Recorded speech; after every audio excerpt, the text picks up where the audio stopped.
At night, in a narrow and dark alley, a 6-year-old girl lay, with her body full of wounds and weakness due to hunger. She hadn't eaten for a full day after being beaten by several adults in the morning for stealing bread.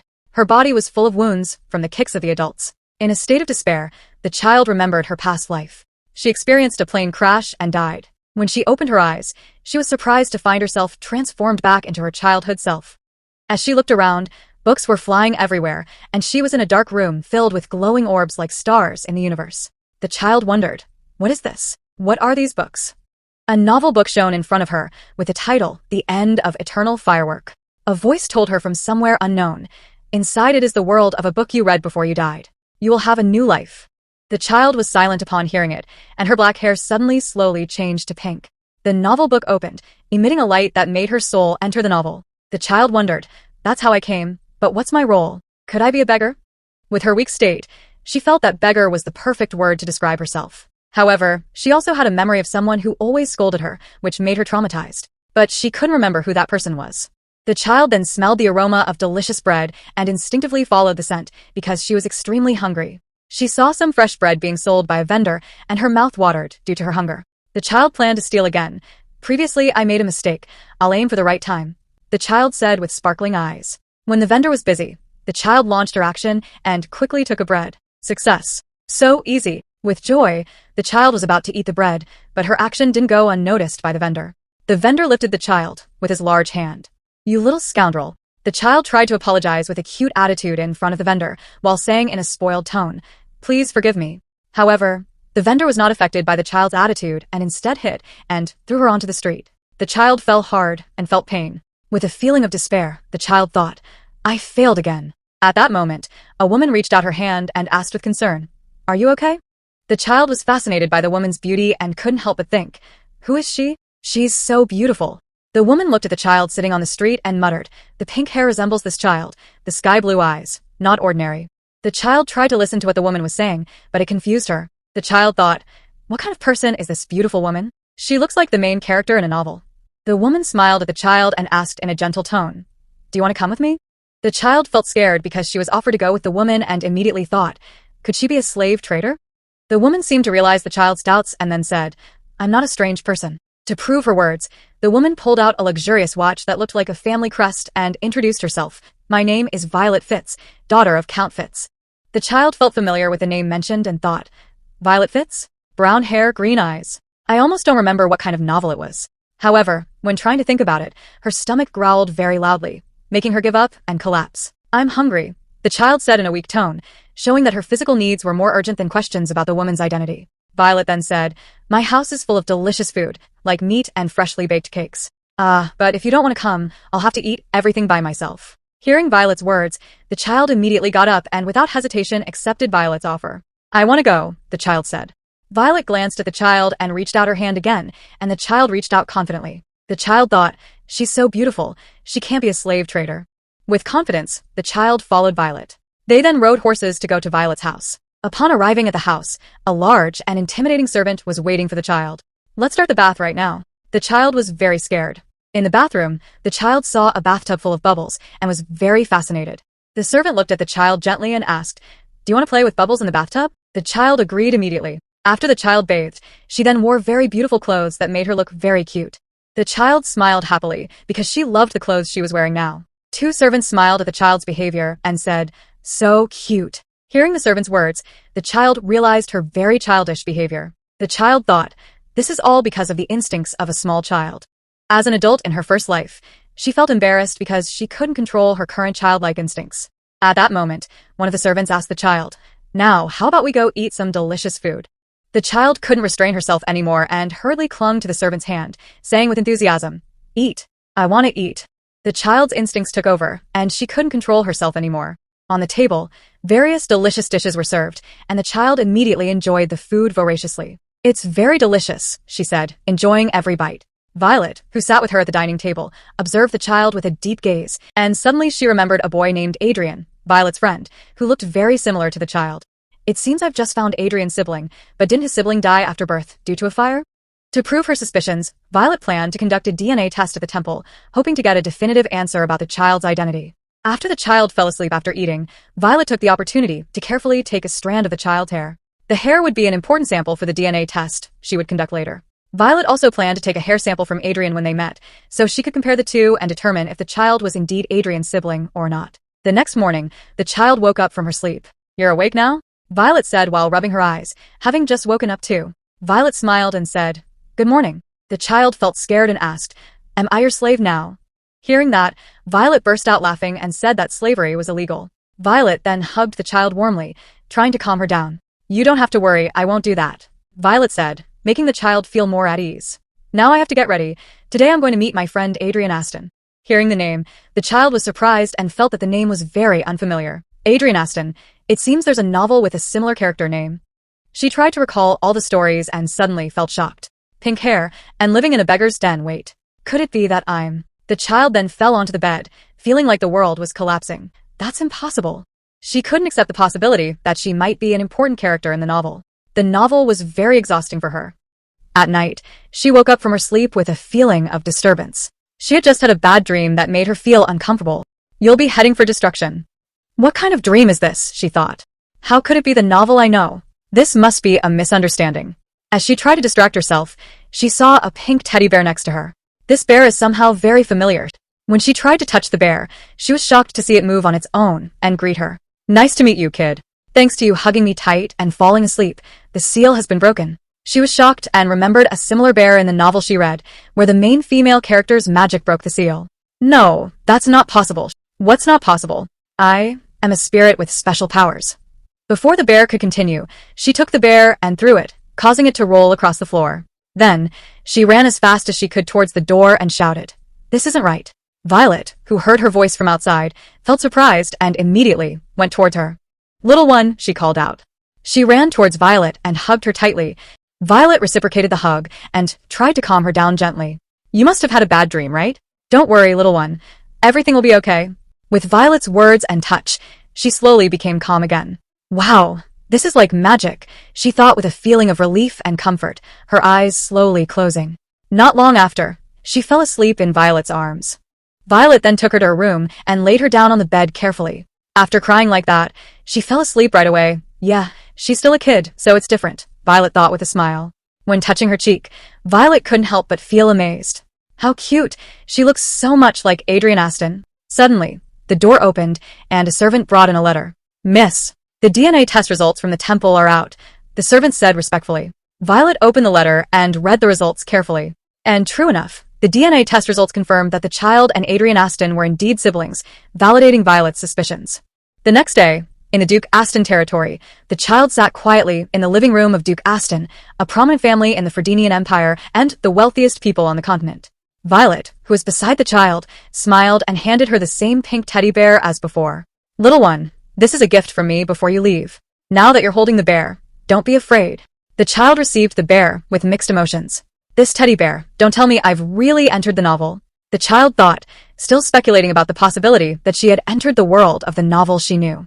If this was the novel she knew, it was impossible for Violet to give her the bear, because in the novel, the main female character would never give the teddy bear to anyone else. Suddenly, a servant opened the door and announced the arrival of Duke and Duchess Aston. Both of them looked worried and disbelieving at what they saw. Duchess Aston burst into tears and said, "Could this child be?" The child looked confused and tried to understand the situation. Violet handed the DNA test letter to the two adults and explained, "I know this is confusing, but my guess is correct. This is the certificate of blood relation with Adrian, which comes from the temple." As they opened the DNA test letter, Duke and Duchess Aston looked disbelieving at what they saw in the letter. The Duke then ordered a servant to conduct another DNA test at the temple to confirm the results. The child, who began to understand the situation, but still denied it, said in a small, stuttering voice, There's something wrong." However, before the child could continue speaking, Duchess Aston fainted, causing the child to immediately fall silent as everyone looked panicked. Two twin boys looked worried about Duchess Aston, and one boy who looked very familiar to the child. "Adrian Aston, I can no longer deny that I've entered a novel that's heading towards a crazy destruction," the child said with newfound awareness. The child then remembered the novel she read in her previous life. The End of Eternal Fireworks was a tragedy novel. The main character in the novel was Violet Fitz, the main male lead was Crown Prince Zircon Ferdinian, and Adrian Aston, who would become the second lead in the future. They three of them were childhood friends. In the novel, Violet and Zircon married in an arranged marriage, and Adrian, who secretly loved Violet, took his own life due to despair and heartbreak. He didn't know that Violet married Zircon out of duty, not love. By the end of the novel, all the main characters had died. In short, the novel was extremely depressing and dark, which perfectly matched its title. Why did it have to be a tragic novel? The child thought with frustration and sadness. Adrian Aston was her favorite character, so she didn't want him to experience a tragic fate in the future. A little while later, the day was still sunny. Violet looked uncomfortable and a cup of tea spilled because someone poured it. Duke, the tea, Violet said, making Duke Aston realize that the tea he poured was already overflowing. Duke Aston then glanced at Violet and saw the child hugging her tightly. It seems this child still feels unfamiliar, so she's scared of others, Violet said to everyone in front of them who was watching the child. The situation made the child feel uncomfortable because of everyone's stares, making her want to hide behind Violet's hug. A servant approached Duke Aston and informed him that a priest from the temple had arrived. Duke and Duchess Aston then met with the temple's representative, who said that the child had a 99.9% match with them, which meant the child was their child. If you have any other requests for our temple anytime. The priest said, but before he could continue, Violet interrupted him and said, "Excuse me. You remember me, right? Actually, a few days ago, this child got injured, and I asked the priest to heal her, but until now, the wound hasn't healed well. So, can you heal this child again?"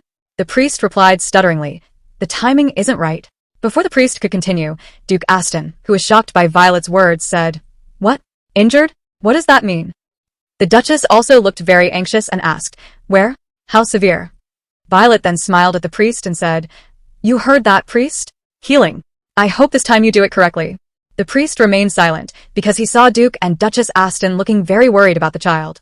He couldn't refuse Violet's request because Duke Aston was a major donor to the temple with a donation of 1 billion tar. Finally, the priest healed all the child's wounds, and instantly all the child's wounds disappeared in an instant. After being healed, the child suddenly felt sleepy. Maybe because it suddenly feels warm, I'm getting sleepy just for a moment. The child then fell asleep in Violet's arms, which made her feel safe and comfortable. In the room, the child fell asleep hugging the pink teddy bear and was lying on a small bed that fit her body size. A conversation between two children could be heard beside the sleeping child. So this child is really our sister? But wasn't our sister supposed to be dead? Maybe she came back to life, like a living corpse. So she's like a little zombie who looks like mom? Lois, Luca. You guys have to be quiet. The two children turned around, and it was clear that they were twins. Lois was the child who didn't wear a hair tie at the back of her head, while Luca was the child who wore a hair tie. "If you're loud, she might wake up, so go outside and play," Adrian said with a soft but firm voice. The twins then left the room, leaving Adrian and the child who was still sleeping in the room. Adrian looked at the child with a gentle gaze, feeling a bit curious about the child who suddenly became part of their family. Meanwhile, Violet, Duke, and Duchess Aston were talking, with Violet explaining all the events about the child to her parents. Hearing all the explanations from Violet, Duke looked angry. The child was treated poorly in the slums. And Duchess cried uncontrollably because her child went through all that. "I remember a maid named Rosalind. She gave our child to Viscount Beryl, and it was all for money." "Impossible." Duke hugged his crying wife to calm her down. "Thank you so much, Violet. You saved our child. Finally, we can meet our daughter again." Violet smiled hearing Duke's words and said, "But what's the child's real name?" "Not the Viscount's name, but the name you both gave her." The Duchess replied, "Raphine. Her name is Raphine." Violet smiled hearing the child's name. "That's a very beautiful name." Violet felt relieved because she finally knew the child's real name, and she hoped to help Raphine live happily with her original family. Raphine had just woken up from her sleep, her mind filled with confusion about the steps she should take. In the midst of her daydreaming, a voice startled her. The voice came from a teddy bear doll near her. "What are you worried about, kid?" Instead of being troubled, "Would you like to listen to my story?" it asked casually. However, Raphine felt the doll wouldn't be much help, so she ignored it and sank back into her thoughts. She thought about Adrian, her favorite character, who would be in danger if things continued as they were. She wondered, could the future be changed? Memories of receiving the teddy bear doll from Violet flashed back in her mind. "This is a gift for you," Violet said at that time. The realization that the scene didn't match the original story made Raphine aware she might be able to prevent the tragic ending that would befall the three main characters. She concluded that if Zircon, the male lead, didn't die, the country's destruction could be avoided. However, Raphine realized that just saving Zircon might not solve the core problem. The doll spoke up again, this time introducing itself as a wise spirit that could help her change her fate. Raphine responded skeptically, remembering its original terrifying form, a powerful creature that could destroy humans with a single push, but had a fatal weakness: stupidity. The doll didn't accept being considered stupid. It claimed to be a god who knew all the secrets of the world and was willing to help Raphine. Realizing that in the original story this doll was a talented shinsa loved by the female lead, Rafine finally decided to trust it and tell everything she knew about this world.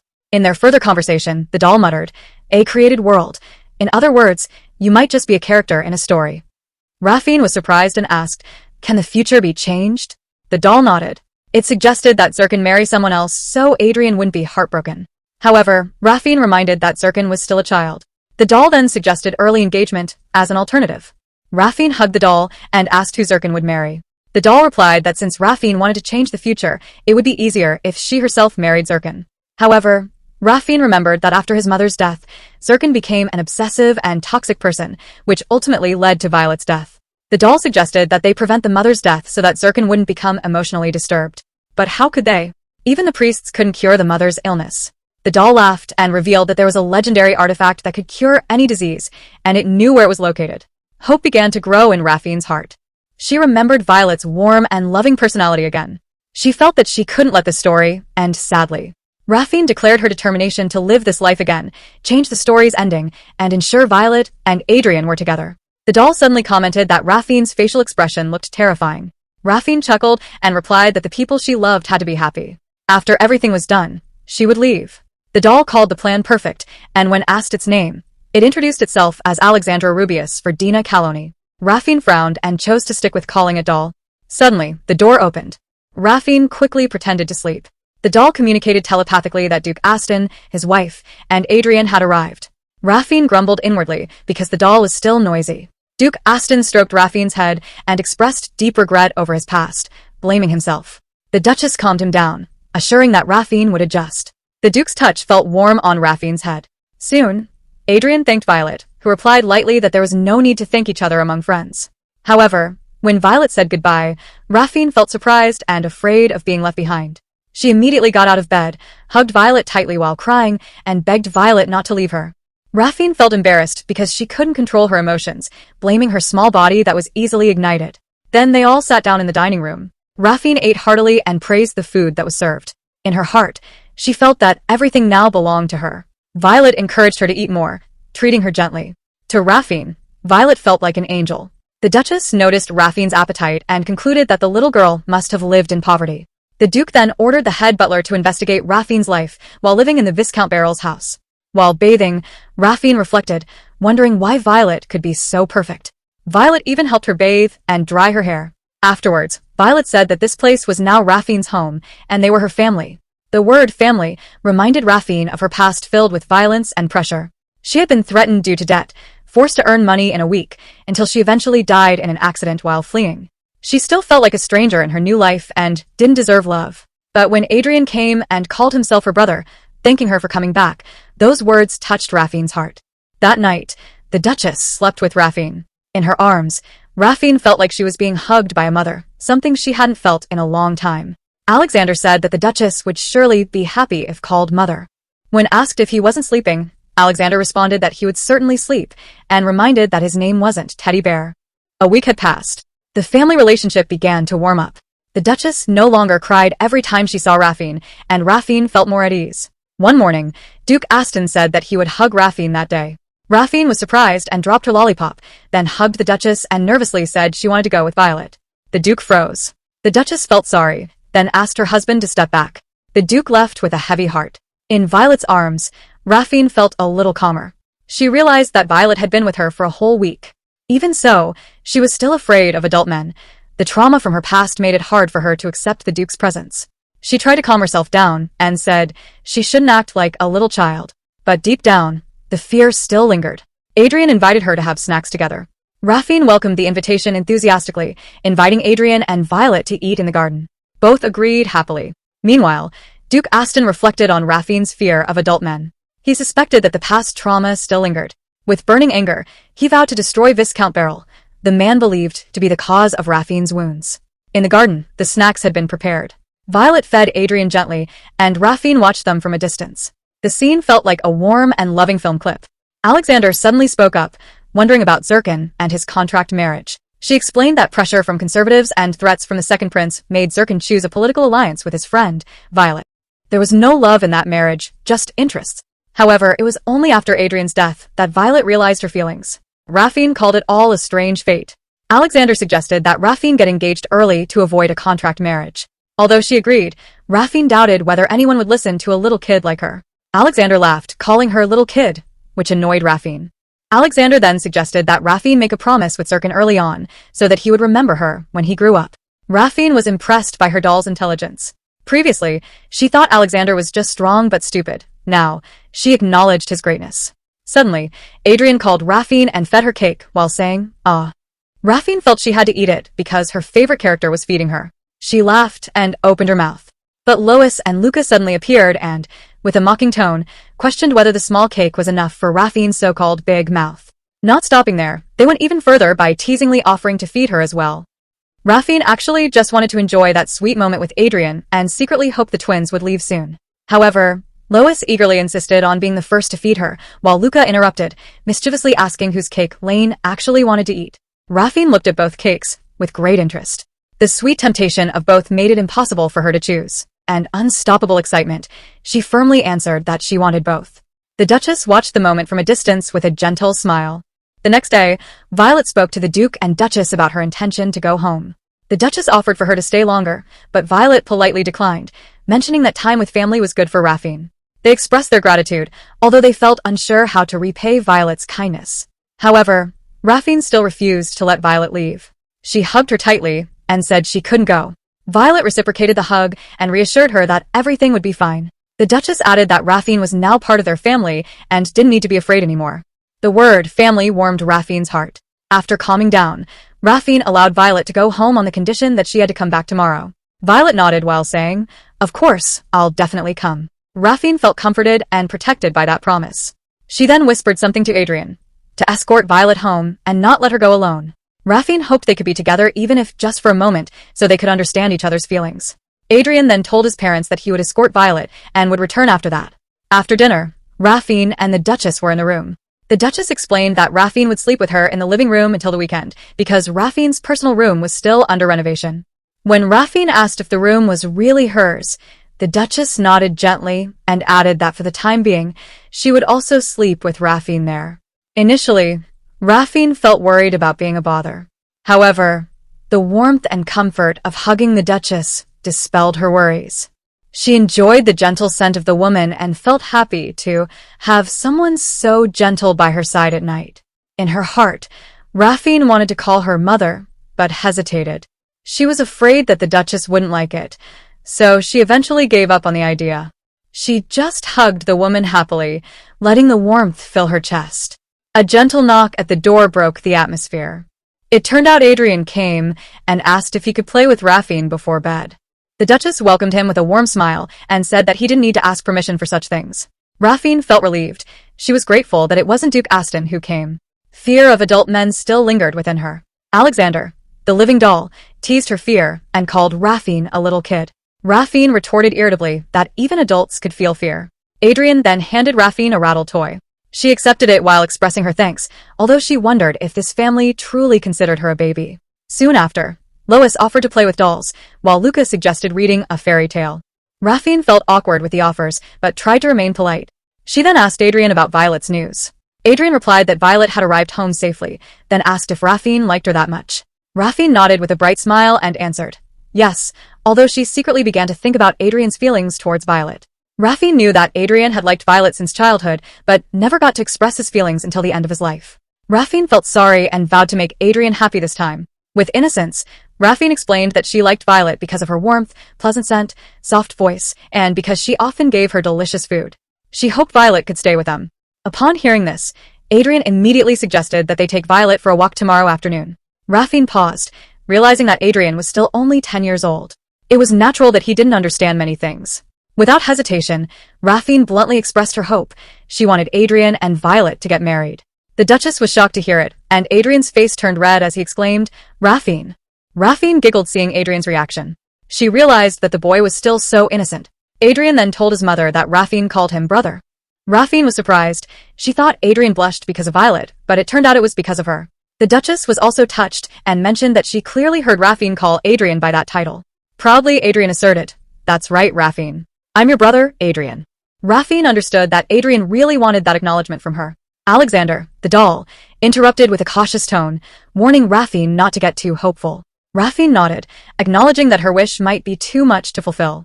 Adrian was still too childish and didn't understand many things. The next day, at breakfast, Rafine was still thinking about last night's incident, which she thought was a total failure. She concluded that there was only one way left, to flirt with Zircon first. With a strategic gaze, she looked at Adrian and called him brother. Adrian replied cheerfully, "Yes, Rafine." Lois and Luca immediately protested, because only Adrian got that special call. Rafine then asked when Violet would come. She started to feel that Violet could be her ally in carrying out this plan. Just then, Violet arrived and greeted them. Adrian welcomed her with joy, while Rafine immediately ran and hugged her tightly. Violet smiled and asked if Rafine had missed her. Rafine answered with a nod. Adrian thanked her, but Violet reminded him that they had agreed not to thank each other, because they were friends. Adrian chuckled and suggested that they have tea together in the garden. However, Rafine immediately interrupted. She wanted to take a walk with Violet. In her heart, she was formulating a strategy. If Zircon didn't come, then she would make him come. Adrian looked disappointed and asked if he had done something wrong. Rafine felt guilty seeing that expression, but she steeled herself, thinking that all this was for a better future. Rafine and Violet finally took a walk together. During the walk, Rafine asked if Violet and Adrian were friends. Violet nodded and said that they were like family. Unsatisfied, Rafine asked again if Violet had other friends. Violet affirmed, then mentioned the name Zircon, the crown prince of the empire. Hearing that name, Rafine immediately became interested and asked Violet to tell more. Violet described Zircon as a fairly popular and handsome man. Rafine hastily interrupted, asking if Zircon was more popular than Adrian. Violet replied that both were equally popular. She then asked in return why Rafine was so curious about Zircon. Rafine explained that since Zircon was Violet's friend, she wanted to know all of Violet's friends. "Because I really like you." Violet seemed touched by Rafine's attention, calling her sweet. She promised to bring Zircon tomorrow so that Rafine could meet him. Rafine welcomed the idea with joy, but with one condition: Violet had to come too. Alexander, who was secretly watching all this, commented sarcastically that Rafine's acting was very convincing. But Rafine didn't care. In her heart, she had made a decision. She would face Zircon, the dark and destructive character in the original story, to stop the coming darkness and save everyone. Inside his study, Duke Astons' chief secretary, Garden, handed him a classified document about Viscount Beryl. After reading its contents, Duke Astons' expression turned furious. Seeing this, Garden quickly offered to handle the matter if ordered, and asked whether to mobilize Black Mask, a secret organization under the Duke's direct command known for intelligence gathering and assassination. The Duke fell silent, lost in memories of how cruelly the Beryl family had treated his daughter. With anger, he swore he wouldn't let them escape punishment. As a first step, he ordered all financial support to the Beryl family to be cut off, declaring coldly that he would make them regret ever being born. Garden accepted the order calmly, knowing that if the Duke led the assassins himself, the Beryl family's downfall would be certain. After Garden left, Duke Aston sank back into dark memories, his burning house, his wife's screams as she cradled their dead child, and a guilt that never left him. He had failed to save them, and the burden haunted him. But knowing his daughter was alive and had returned to him, he finally broke down in tears, thankful for a miracle he never expected. The next morning, at breakfast, Duke Aston joined the family meal. Rafine noticed the Duke's expression and suspected he had cried, likening his face to a goldfish. Luca and Lois also observed their father's face. Lois tried to calm Luca down to avoid causing a scene, but when Luca said their father's face really did look like a goldfish, Rafine couldn't hold back her laughter because she had thought the same thing. However, her doll Alexander immediately scolded her, saying it was impolite to laugh so openly. Rafine turned to Duke Aston and felt guilty. As an apology, she took the initiative to feed the Duke. Both Duke Aston and the Duchess looked surprised. The Duke even asked if the food was really for him. Shyly, Rafine nodded. The Duke then stood up, walked toward Rafine, and knelt before her. But just as he was about to accept the bite from his daughter, his emotions overwhelmed him. His tears began to fall once more. Lois and Luca embraced their father and cried along with him. Rafine, seeing everyone crying, including the Duchess, became confused. Without realizing it, her own tears began to fall. Her doll, Alexander, looked at her in surprise and asked why she was crying. Rafine wiped her eyes and replied that she didn't know either. She hadn't even meant to cry. Duke Aston hugged her tightly to comfort her, followed by the rest of the family. The tears that flowed that morning felt warm, like a home that finally felt whole again. That afternoon, Rafine sat in her room, lost in thought. She felt as if she had turned into a goldfish. Her doll, Alexander, quietly asked, "Is today the day?" Rafine gave a small nod. It was the day Violet planned to introduce her to Zircon, which meant she had to propose to him. She felt unsure, uncertain if she could actually go through. A maid entered and politely called out, "My lady," then informed her that the new dress she had ordered was ready. Rafine looked delighted and quickly changed into it. After putting it on, she asked for the maid's opinion, who responded with a thumbs up and said, "Absolutely adorable." Her doll, Alexander, chimed in, agreeing that Rafine did indeed look cute. She thanked them both. The maid then suggested they have some snacks together with Rafine's beloved teddy bear, and Rafine agreed. In her heart, she reflected on how kindly everyone treated her now, even the maids. She hoped that the affection she felt could slowly erase all her painful memories and that everything would end happily.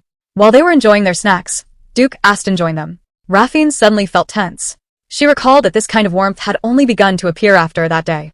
Duke Aston offered Rafine her favorite muffin. Though it was difficult, she decided to accept it. After all, the muffin didn't do anything wrong, she thought. From a distance, she heard the maids whispering that the young lady was finally beginning to open her heart to the Duke, even though she used to be so afraid of him. But in her heart, Rafine felt that it wasn't she who had opened up. It was the Duke, who cried every day, that made her feel sympathy. When Duke Aston said that everything was over and everything would be all right, Rafine realized that, from that moment on, he no longer seemed frightening. She began to feel genuine love from the family, and deep inside, she vowed to protect this peace forever. Not long after, Lois and Luca appeared and invited her to play hide-and-seek. Luca suggested that Adrian be the seeker, and Lois immediately agreed. Rafine briefly criticized the game, saying it was childish considering their age. But for some reason, she suddenly proposed that the seeker should count to 100, and in the end, she agreed to play. Deep down, she felt annoyed that her childish side was resurfacing. Adrian warned her not to go too far. Rafine nodded, then ran off to find a hiding spot. Her doll, Alexander, suggested she hide behind the hallway corner. Rafine agreed, but when she got there, she was startled by a terrifying-looking man, causing her to fall to the ground and call him a long-legged monster. The man asked if she was okay and introduced himself as Rendell, a knight assigned to guard her during the game. Rafine was confused about when he had started following her, but her focus remained on the game. She said she had to hide quickly. Rendell suggested she hide in her room under a blanket. Rafine thought the idea was ridiculous. It wouldn't be challenging enough for Adrian. She pushed Rendell away and insisted she'd hide on her own. In her opinion, Rendell had probably never played hide-and-seek before. Then she ran off. As she ran, Rafine felt like she was on a battlefield. Her doll, Alexander, warned her that someone was up ahead. But it was too late. Rafine crashed into a black-haired boy and fell to the ground. Alexander tumbled down with her. Rafine groaned in pain, wondering what had crashed into her. The boy asked if she was okay. As soon as she looked at his face, Rafine froze. She recognized those features: jet black hair and blood-red eyes. It was Zircon Fredynia, the main character from the novel Eternal Fireworks, the man destined to destroy the Empire and become dangerously obsessed. And yes, that very person was now standing right in front of her. The person she was supposed to marry. Deep down, she admitted Zircon was far more handsome than she had imagined, though the title of most handsome still belonged to Adrian, her favorite character. Not long after, Violet appeared from behind Zircon and called out to Rafine in a worried tone. Shocked to see Rafine sitting on the ground, Violet rushed over, gently lifted her up, and asked if she was all right. Rafine gave a small nod and assured her, "I'm okay."